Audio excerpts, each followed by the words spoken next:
Greetings, fellow humans. This is Doing the Thing podcast. Today on our show is a guy named Alex.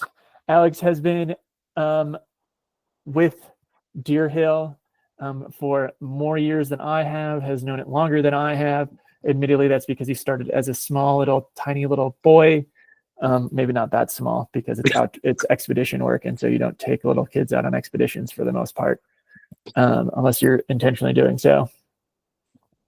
Anyway, Alex has been my co-instructor several times. It's been great. It's been awesome. Welcome, Alex. Thanks, Scott. Yeah, super excited to be here. I think, I'm just excited to see what this podcast is about and be able to share anything that I think is interesting and, hopefully be able to.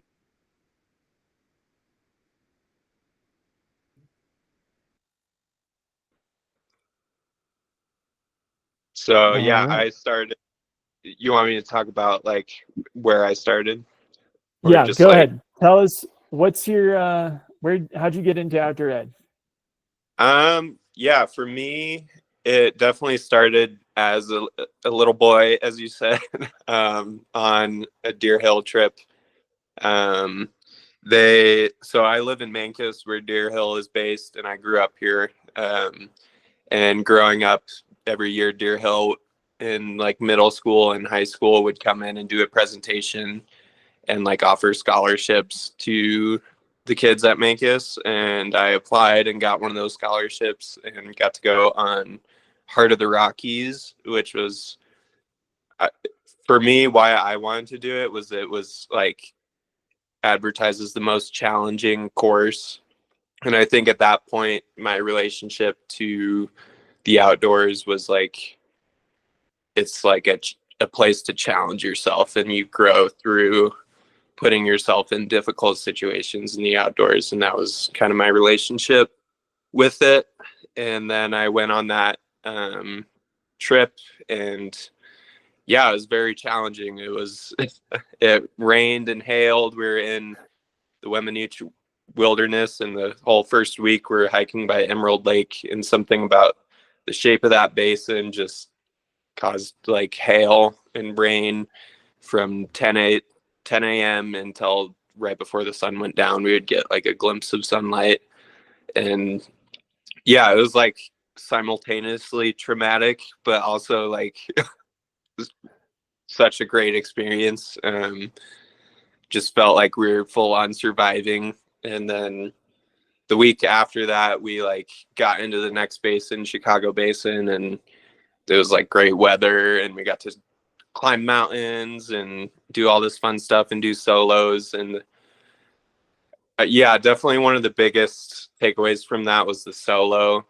And that was like the first time I'd really, meditated or done anything where I was, alone in the outdoors, and like really took a moment to reflect on the trip in my life. And then, I was able to come out of that, and just felt like completely different. I had like this new hunger for the outdoors. And that kind of led me into, college. And I went to a college in Gunnison, Western Colorado University, and was just like, chose that place for all the outdoor opportunities. And I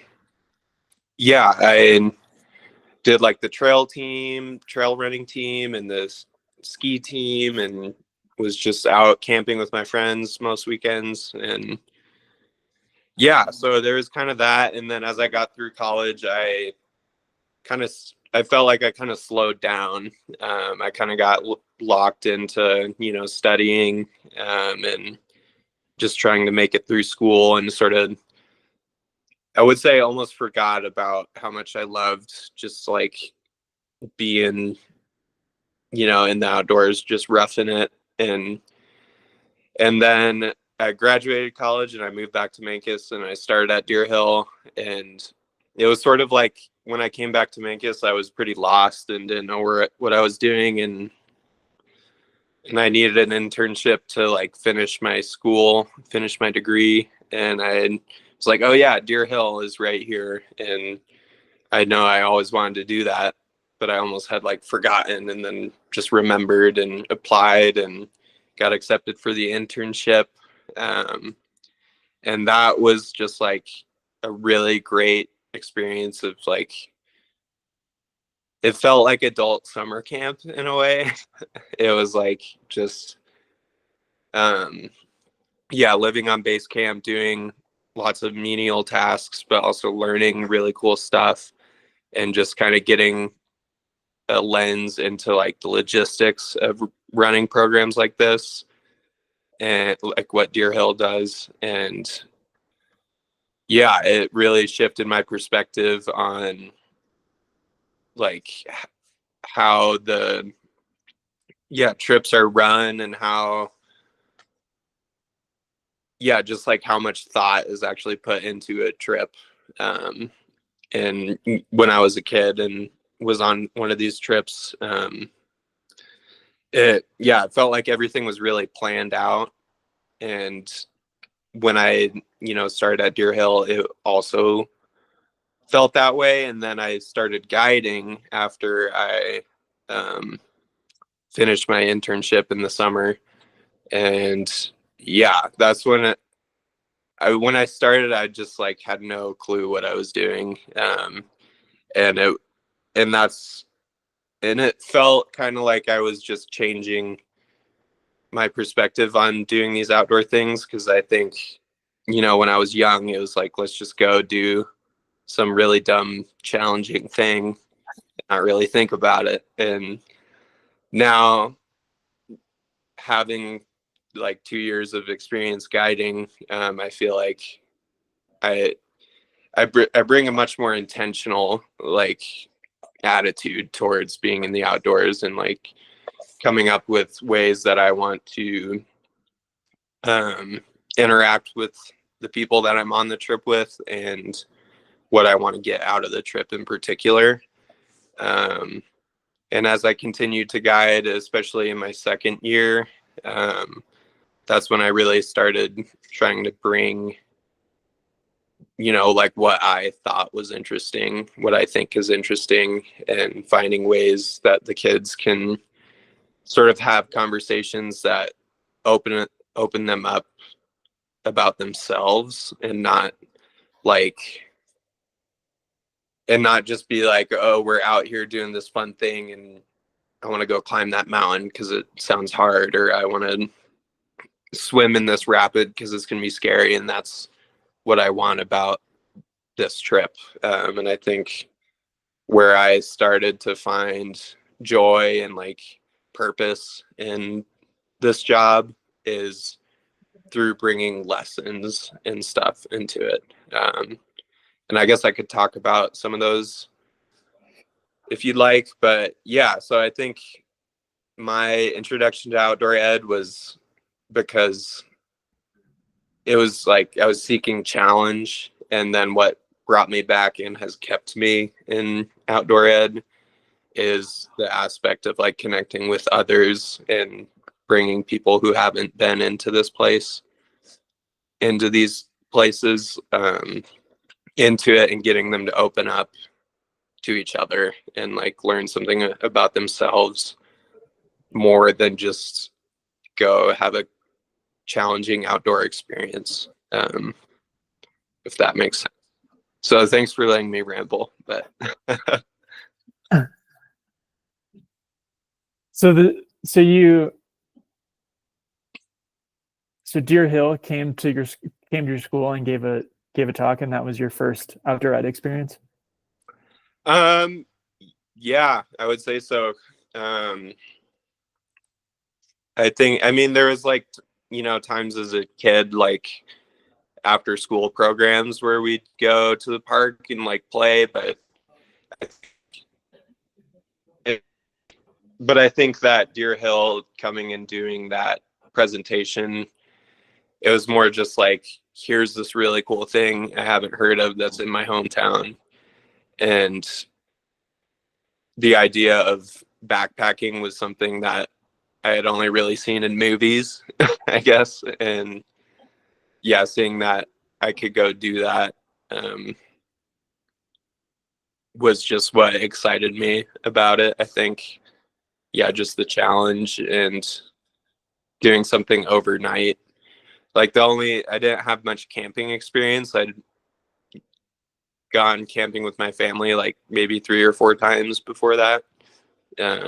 So I think it was just like this crazy opportunity that I didn't even know what to expect, but it just sounded challenging and fun. And then, yeah, I think it completely shaped the course of my life and like what I'm interested in as an adult and what I want to find a career in too. What was the thing that shifted during your solo? Mm. Like you talk about that being like one of the pivotal moments, and that was like this is your first trip ever, and now you're like sent on solo. First off, how Yeah. long was your solo? So my solo on Heart of the Rockies was about 5 hours. And yeah, they told us like not to wander off. And like, of course I did a little bit. I went and walked around a little bit. But then, yeah, after a while, like I just kind of was sitting at my exact spot and just like watching the sky and just like thinking. And it was sort of like a unique boredom in a way. It was like,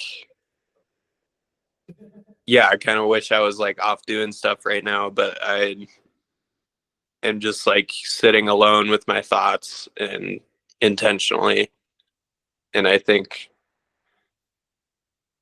yeah, I think there's definitely something special about, uh, sitting and reflecting that, little 15-year-old me didn't have the idea of about like why it's good to think and reflect on your life. And yeah, I think it, provides an opportunity to change, like, and be more intentional about what you want and actually take in and absorb those experiences too. Um, and I think, yeah, that's kind of what stood out to me was just the hours of stillness of just being alone in that spot was what stuck out to me. I think at that time in life, anytime I was doing anything, I was with my friends and we're just like, yelling and roughhousing and doing whatever else. So yeah, I think it was like the first moment of intentional reflection that I had in my life. And yeah, so that's kind of what stuck out to me.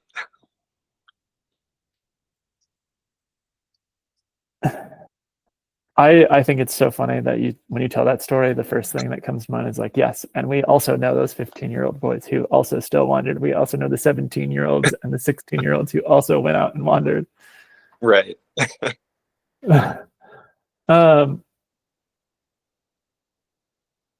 So like, what's been the thing that like,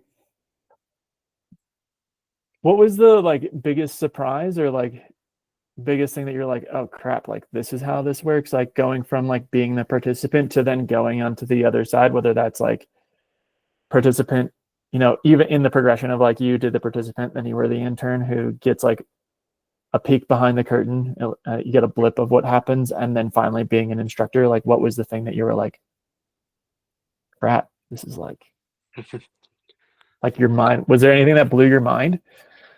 Um, I think the thing that blew my mind the most was, growing up, you're always told comfortingly, like when you don't know where you're going in life, that nobody knows where they're going in life or what they're doing. Yes. But getting to that point where like having these, 10, 15 children looking at me like, what are we doing now?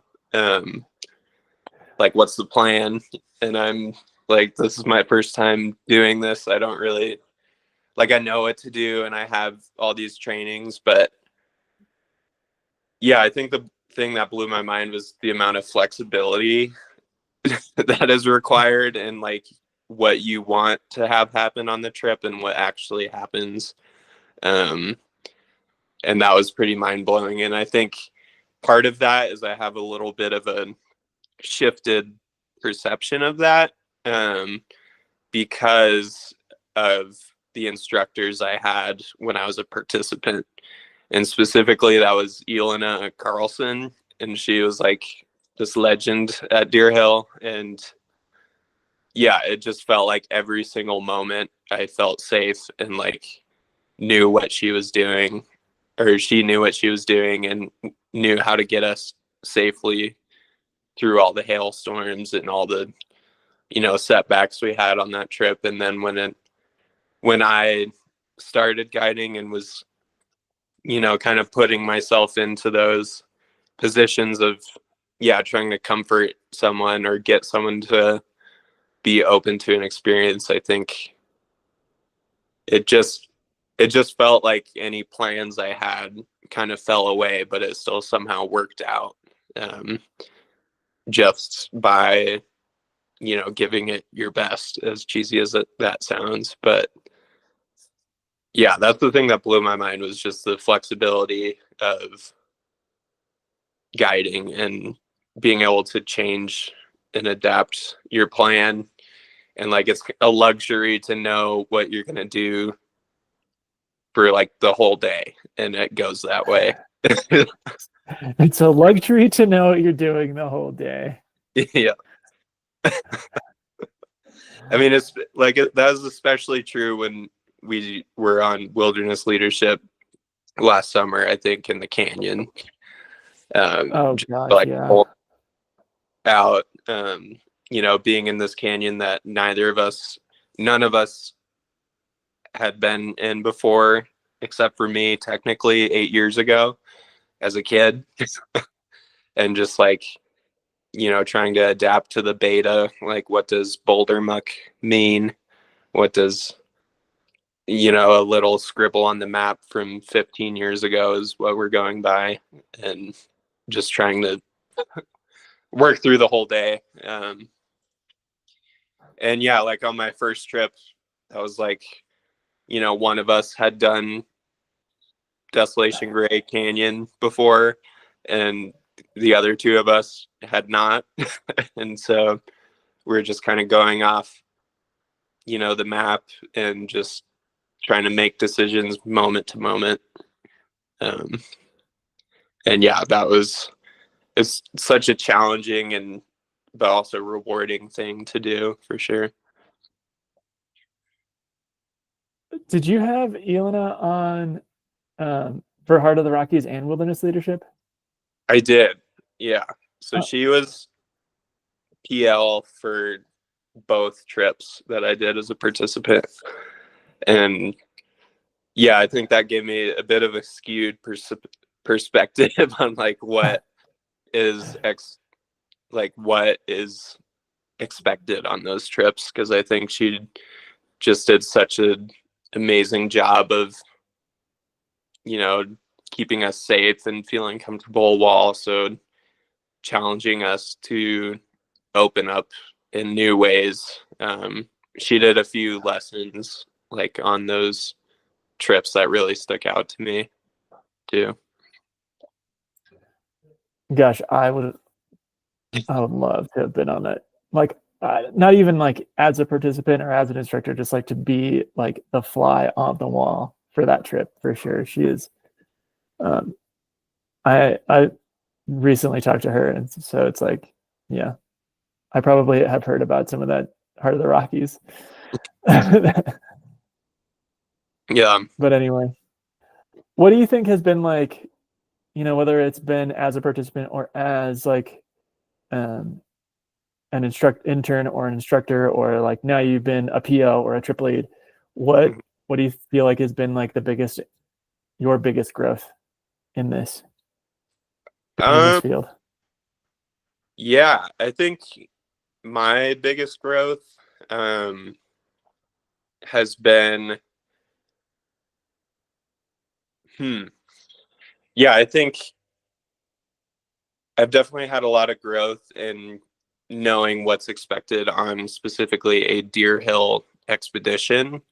And at this point, I have all of the hard skills, I would say, to, get a program going. And then where I feel like I'm actually growing and developing further has been trying out new activities and lessons. And one of those, and most of those I just like get from other people, or like I see someone else do a lesson and I want to bring that into my trips that I lead, because I think it sparks really interesting conversation that, these high schoolers haven't really thought about before, and can be a really important conversation to have at that age. So yeah, I think my biggest growth has been just sort of learning how to lead a discussion and ask questions to the kids that gets them to provide like answers with substance, and not just, yeah, I agree with what the last person said, or like, yeah, or just not really like technically answering the question, but not going into it. And I think those are the things that really get me excited about this work, is, yeah, having questions about like what, like what's a mask that you wear is a really great question, I think. And I think that was because that question was asked to me as a participant, and I've asked that question as an instructor.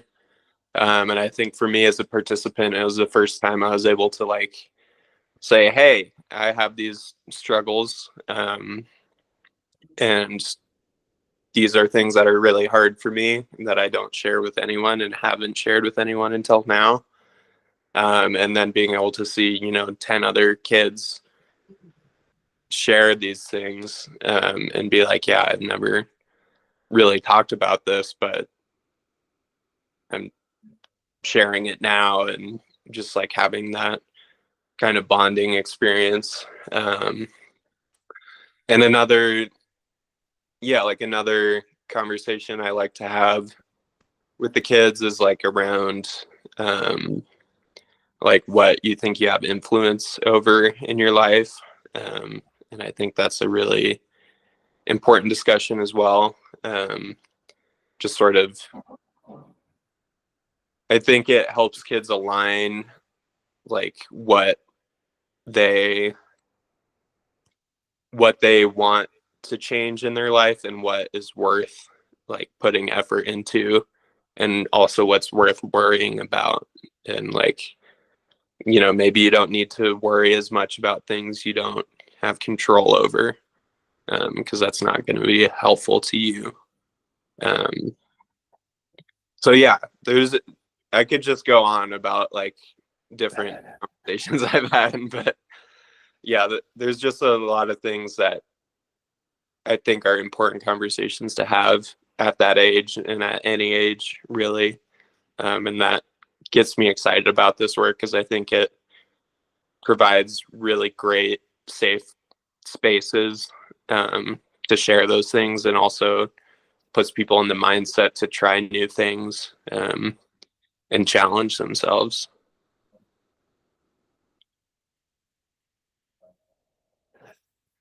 I just want to take a second here and shout out to like, I think that question or like the guided meditation into a question is probably a more accurate description of like, you have your safe space, you create the safe space, you leave it, get spooked, come back, and somebody else is there, and who's the person who's there to help you like get through the thing. that has been, I think that's like probably one of my favorite questions I've ever been a part of.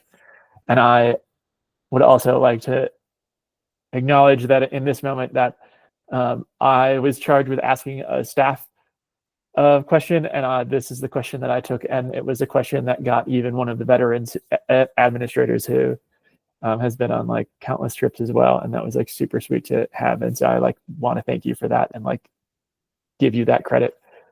Yeah. Yeah, I think I don't even know where you got that question from or what inspired it. Yeah. It is actually funny that I don't really know what came over me to come up with that question, but I think one of the biggest influences was during staff training as an intern. It was Alex George did like a guided meditation that ended up being, maybe I shouldn't have mentioned his name, but it ended up being a little like controversial. Like some people didn't like it, some people did. But overall, I had never really been a part of like a group guided meditation, and I thought it was really special on it. And just like sitting there, letting your imagination run wild over like putting yourself into a place. And I know that like in like growing up and like nowadays, I, go to therapy and stuff, and a really powerful tool in getting someone in a certain mindset to answer a deep question is like a guided meditation, and a lot of meditations start with safe place, and coming up with that. And that's also a tool to help people like calm down out of their anxieties, and those could be anxieties that are surrounding a question, or the anxiety of sharing things you haven't shared with a group before. And I think that was kind of where I found the inspiration for that. And then I just like kind of, winged it and asked that question one time.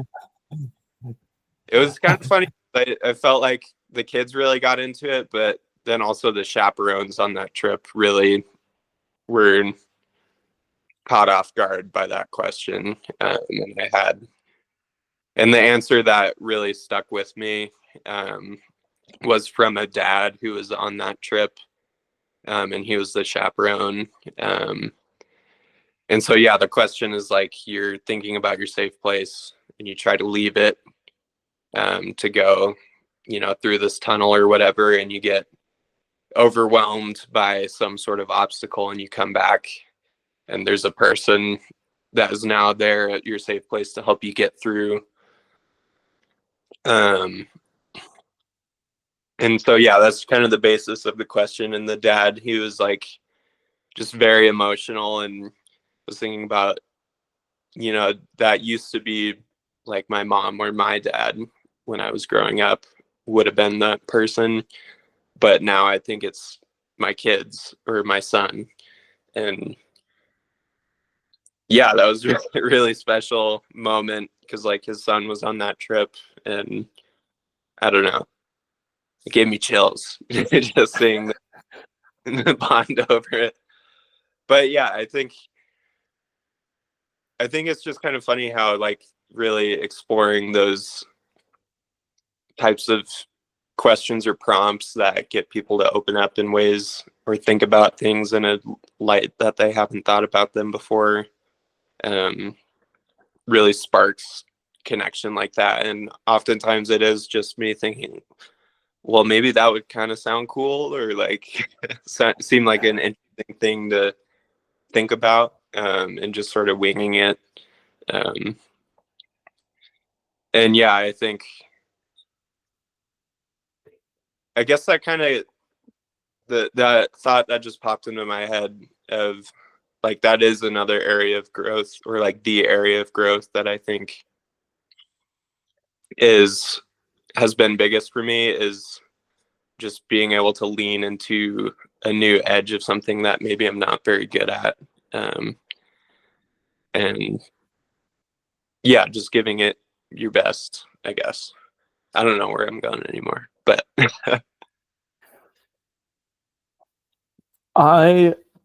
There's not awards for Circle, but I think that that's probably up there as far as like one of the, like, when you get the chaperone and the teacher, like specifically the chaperone who has like not experienced it before, and like, oh my gosh, that I can't, dude, that just gives me chills thinking about it, hearing you talk about it. That's like super cool to see that, like, you know, it's like how we make an impact, right? Like we like, right. and we impact everybody who's on that trip regardless of how old they are. And I think that's like always been the like double edge kind of sword of like the custom group or the school group versus the open enrollment, where it's like you feel like you have to like make sure that the teacher and the chaperone are having a good time because they're the ones who ultimately can go back and do the campaigning to get the next class in, for our case with Waldorf. Mm-hmm. or have the decision power to like come back again the next year, versus you have this like open enrollment group of kids and you can like let loose a little bit and like play by your, you know, make up the rules yourself and play by your own rules. And Yeah. obviously you have to like play within the like framework of being civil human beings, but you can be as like silly and goofy and you can put all of your attention and jump it into them. And that's like something that's super cool. And yeah, totally. I really agree with that. Yeah, just I think that's also an interesting thing about leading the different trips, like in spring versus summer at Deer Hill, is yeah, just the intention of, or just the idea of going into a group that's already meshed and already like a class that has been with each other for years already versus kids that have never met before. There's definitely a different mindset going into each of those trips on like how you want to get the group to bond or stuff like that. And yeah, like going into a class trip, and yeah, at that point you're kind of working with the chaperones and trying to live up to what they want the kids to get out of the trip. And then when you do open enrollment, it's like, yeah, kind of a free for all. And I think just, yeah, trying to build a group dynamic thing is, yeah, there's that. It is interesting to think about those two different um, forms of like a group trip for sure.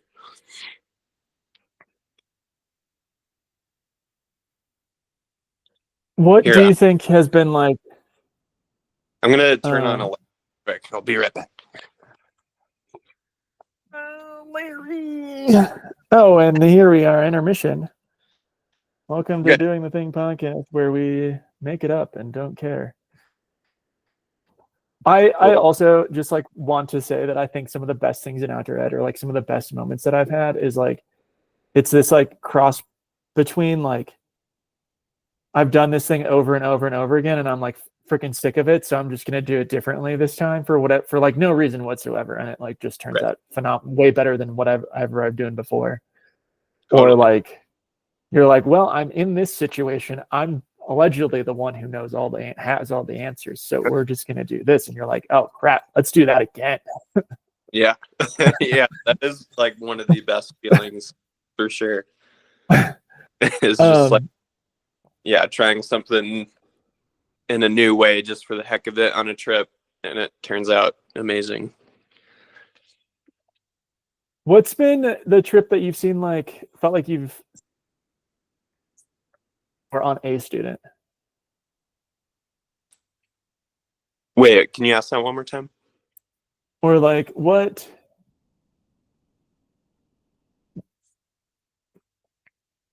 like the impact that you see on students when you're out leading a trip? Yeah.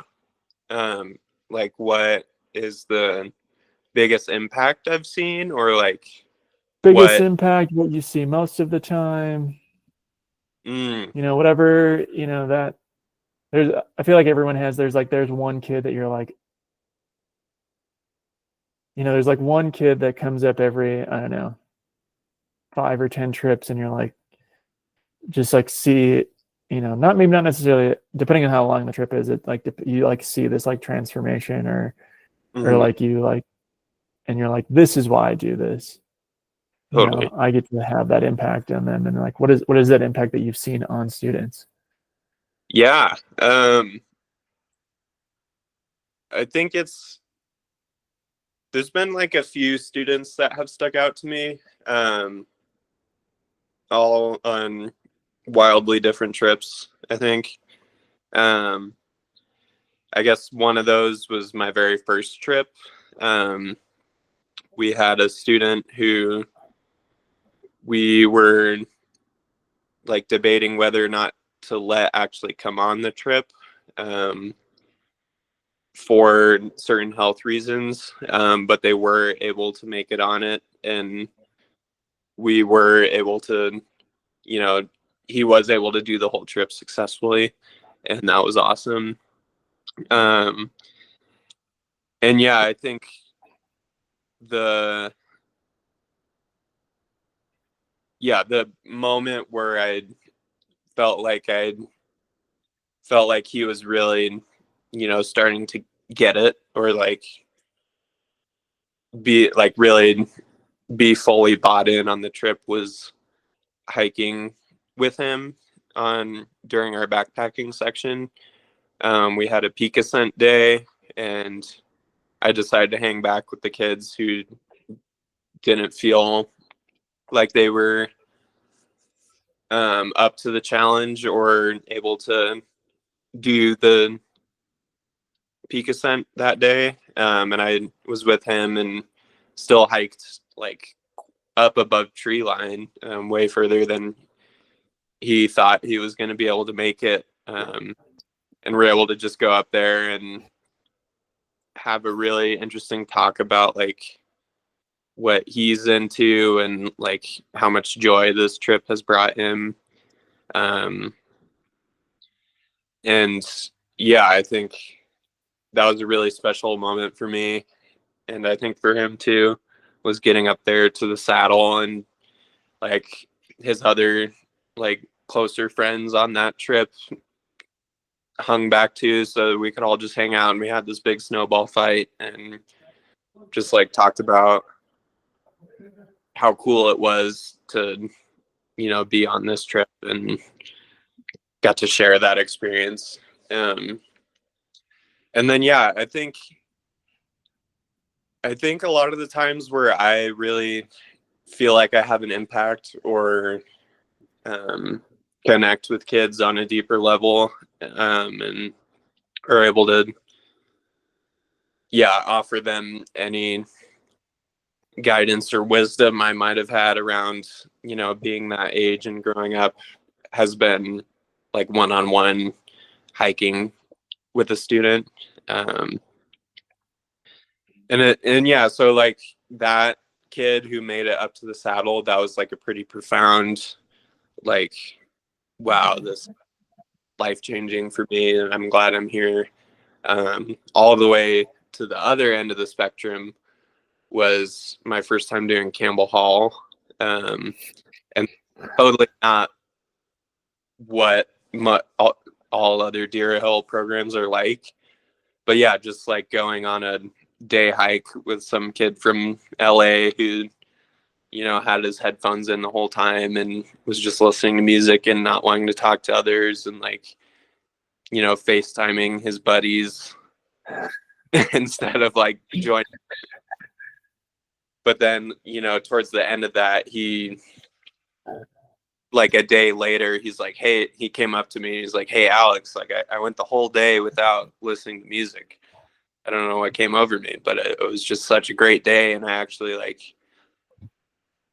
you know, feel like I'm going to remember today, um, because I was on my phone the whole time. And that, that felt like really gratifying to me, just to like, see this kid who's in, you know, in this culture of, you know, always having some sort of stimulation from an electronic device, or just always listening to music or being on the phone. And just him feeling called to like not do that for one day was really special. What were you a group PL that trip, or were you I was someone just else? one of the service instructors. So yeah, I just got like a group of 15 kids for each of the 3 days, and we went and would do like 2 hours of service work and then go hike for the rest of the day. Um, but yeah, I think where I found a lot of the like development or change in those kids was like not only the service work but also just bringing those kids to on a day hike and like playing games with them and trying to get them invested in just this here and now moment, and not like being on the phone or like, how is this going to look on Instagram if I get a sick selfie up here, you know?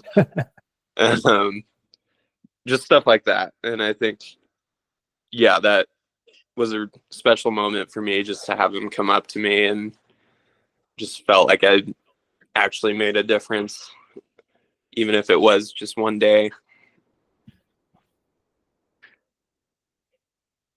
That's But really awesome. That's some really good work. mm, Um,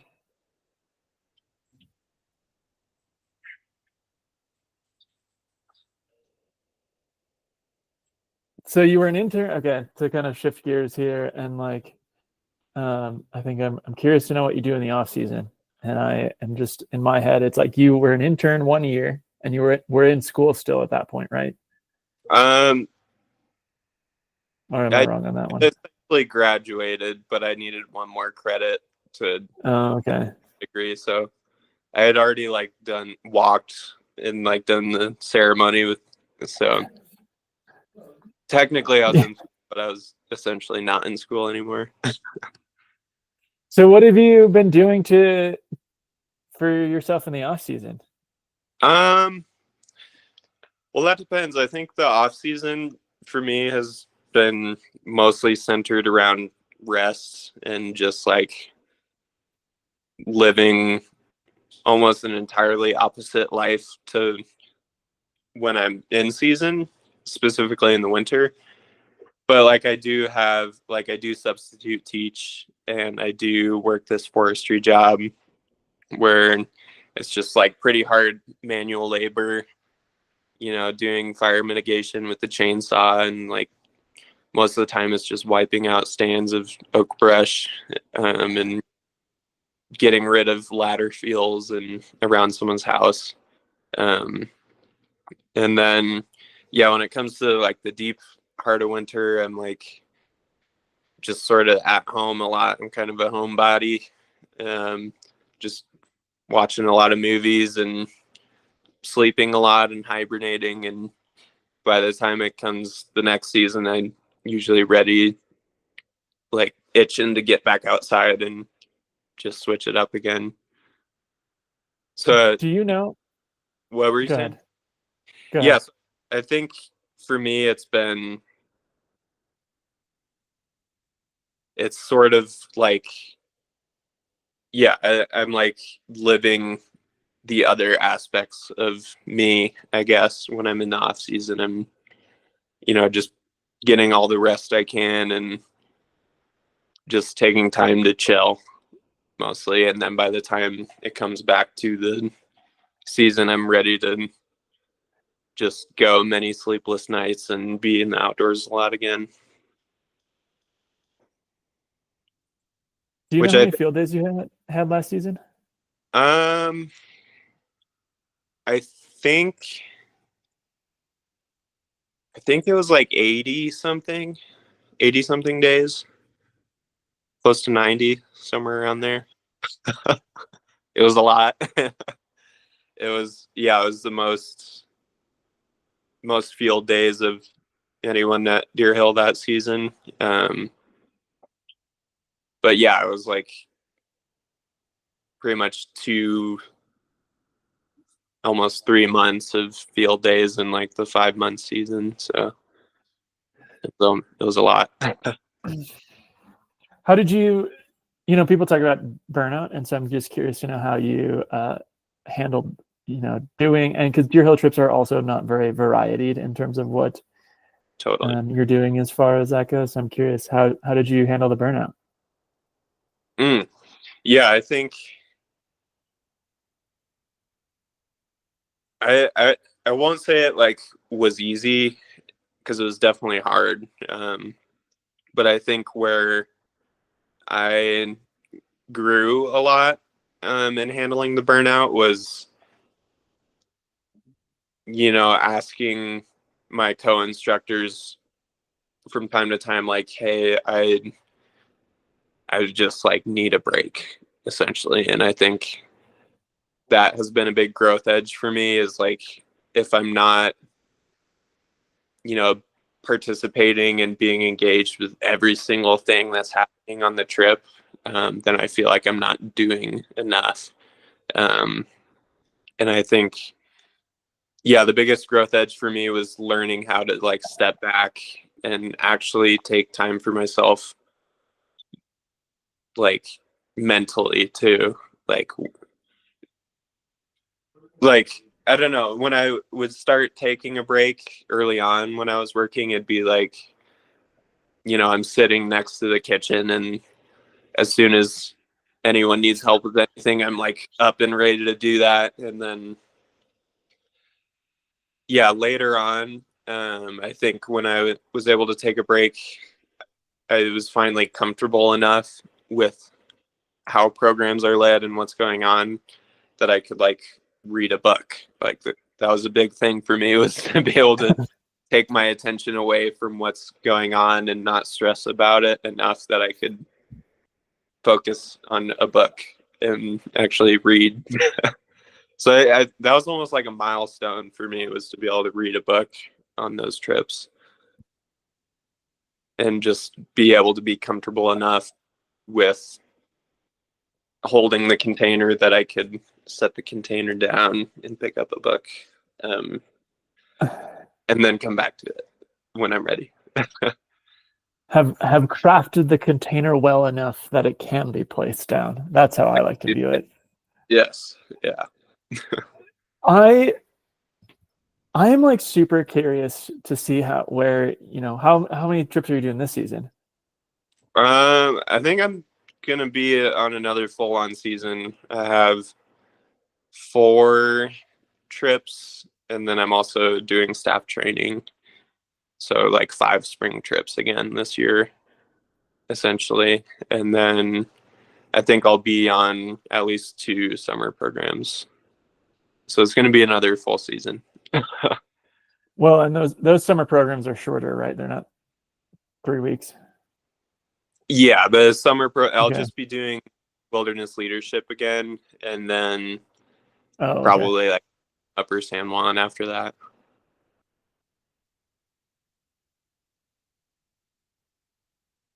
So I'm curious to know if this will happen to you, because this is like what's happened to me, is that like I don't, and maybe I've like finessed it enough to like going to a different system was enough for me. But like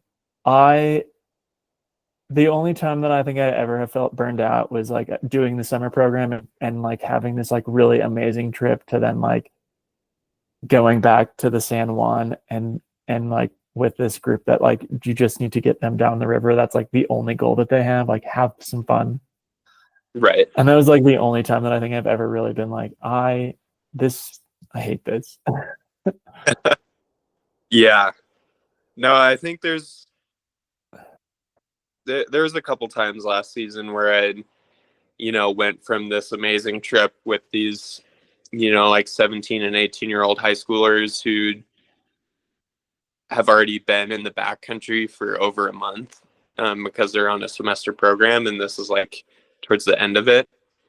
And had this really amazing trip where we had got to our destination really quick. We were very efficient, and then we had these really amazing deep conversations, and we did lessons, and we got to do stuff that I haven't, like go cliff jumping at Ledge on the San Juan, which I had never done before, to a trip of like 24 eighth graders that all are just like super like high energy and can't focus on anything, and we're all just trying to get them down the river.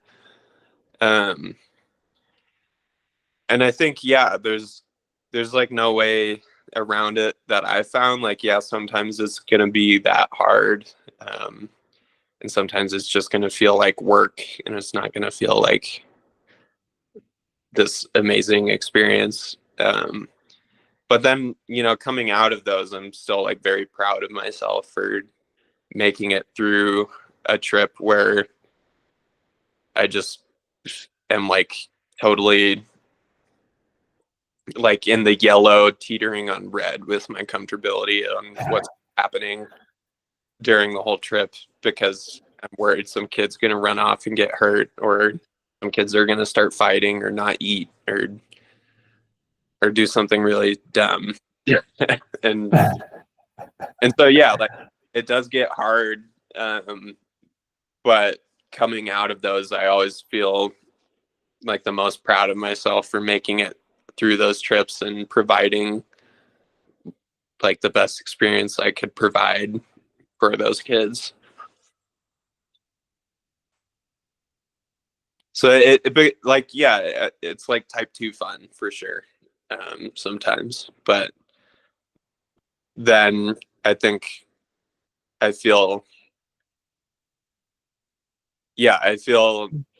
really proud of myself and feel like I've grown into a new growth edge of doing the thing even when I don't want to do it, if that makes sense.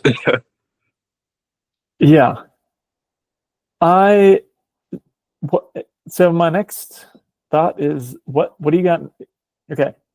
You got another full season in front of you, and probably another 50 some odd there, and maybe even more depending on what the spring or the fall looks like. Totally. What do you think? What are you thinking about for your next move?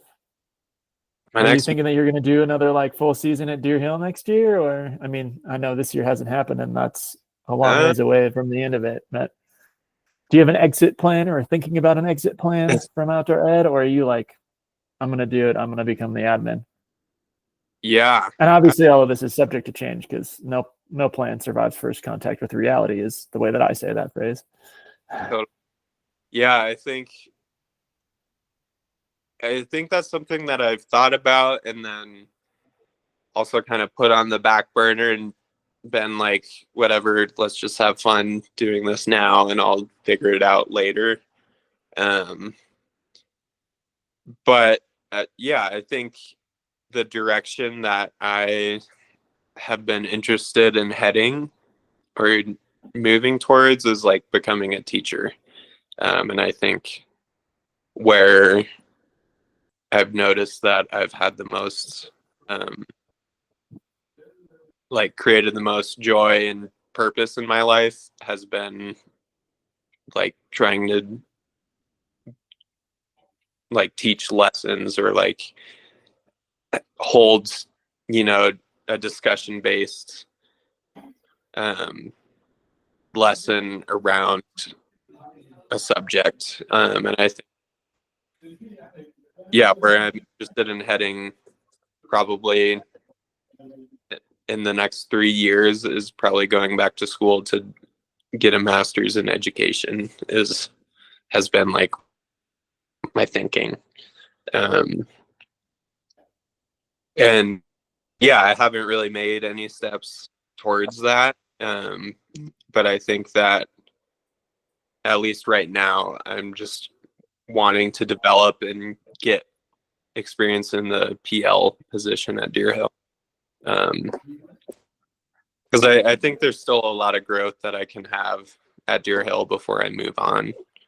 So I'm pretty happy at least right now.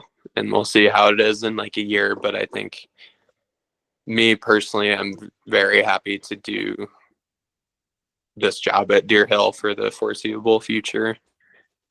But yeah, in terms of like an exit, I think I want to go back to school and then like become a teacher someday. So let me tell the story then. Okay, so you're at that point. You hit the end. You decide then. You at some point find a partner, and at some point the two of you decide to move to Hawaii to have do your master's in Hawaii. Totally. And of course you're gonna like, man, I can't remember. Elena talked about it a little bit, but it was like something like that. But yeah. I think it's also funny just to point out that like you're gonna like have a full circle moment this summer, and you're gonna be like PLing wilderness leadership, which is like, you know, I mean, you didn't. I don't think you were an instructor on Heart of the Rockies, but like that's like you like are now taking over where it's like Elena, who's like the Grand Master, and you're the protege, and now the Grand Master has stepped down and like moved on to other things, and now you are becoming the Grand Master. Yeah. I think that's what's kind of keeping me going, and I don't know what my perspective on working this job will be once I reach that moment, but I think that will be like my pinnacle is PLing the trips that I was a participant on, 8-9 years ago, and was like, I want to come back and do this one day, and that day is almost here, I feel like. So yeah, I would have to get back to you because I don't know what that feeling is going to be. I think, yeah, I'll just have done the thing that I've wanted to do since a kid. Yeah, I think that you should like hold up the logistics sheet next to you and like take a selfie with it and like send it to Elena when you start that trip and be like, I mean, the first thing that comes to mind is like, I've bested you or something like that, or like I'm becoming you, or I don't know. I think it'd be really funny to like, have a little undertone of a jab of like, I'm better than you now or something like that, or which is like not what, Elena's great and she's amazing, but it'd be funny to like, she would get a kick out of it, I think. But anyway, all right, let's kind of to tie this thing up. I'm going to see if I can do, here's a few last questions for you. One, what do you got? You got any trips planned? Any trips planned? My only trip I'm actually leaving on tomorrow. It's not an outdoorsy trip, but I will be skiing and probably hiking and maybe bike riding. We'll see. I'm just going to see my friends up in Gunnison, and then I'm going up to Leadville, my other friend Simon, and probably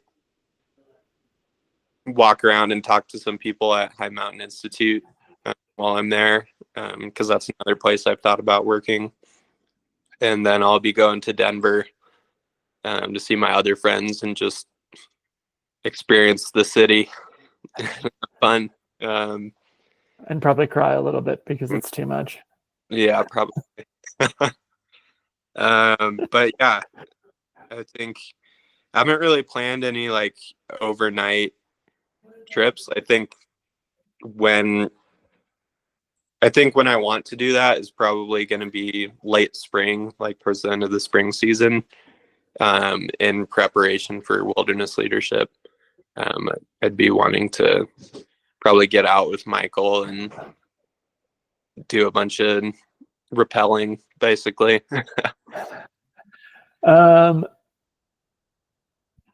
Second question is, what's on your trip bucket list? Like, what's the top spot that you're like, I need to go there, but it's not in the foreseeable future necessarily? I think for me, that would probably be backpacking in Europe. Just off hot take, that's what I want to do. Question 3 for you is, what's been your favorite place that you've ever been? Ooh. Yeah, I think the moment that sticks out to me the most was on wilderness leadership as a participant, and that was also the solo, and that was just watching a sunset by myself in the Weminiche wilderness as a kid. I still think about that at least once a week. Think about stuff. Uh,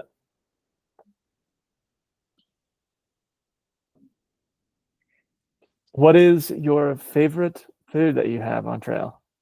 Food that I've had on trail, like backpacking or rafting, or just All of the above. You can go either way. mm, I think my favorite thing that I've had, I think if we're going by like all the ratings, favorite thing that I've had and like to make and yeah, get the most enjoyment out of making is probably Dutch oven enchiladas, as you know. Um, Oh yes, the Even Dutch though it oven. turns into a hot mess, but it's the best. Just some green chili goop with chicken and cheese and corn tortillas. It's the best. What do you think that what comes to mind when I ask what's the funniest thing a kid has ever told you? Ooh. Um,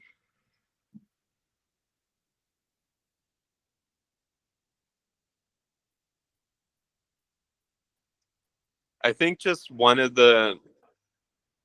my favorite um, connections I've had with a student was this girl and I were just making jokes about Kanye, like the whole fitness leadership. We are just saying funny Kanye quotes, and it wasn't like all the time. It was just sometimes we'd be like in a complete slog, like in the canyon, 110-degree heat.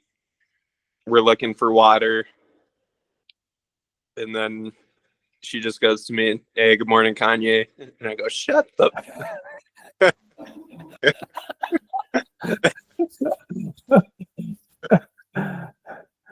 Oh my gosh. Yeah. So yeah, I think it's been kind of funny that as an adult, like I still you know scroll on Instagram too much, but then I notice when I'm hanging out with like high schoolers, we're able to connect over just dumb internet memes, and that gets you through the hard parts sometimes. I do think that there is some value to being like it's like part of your like the instructor like Mm-hmm.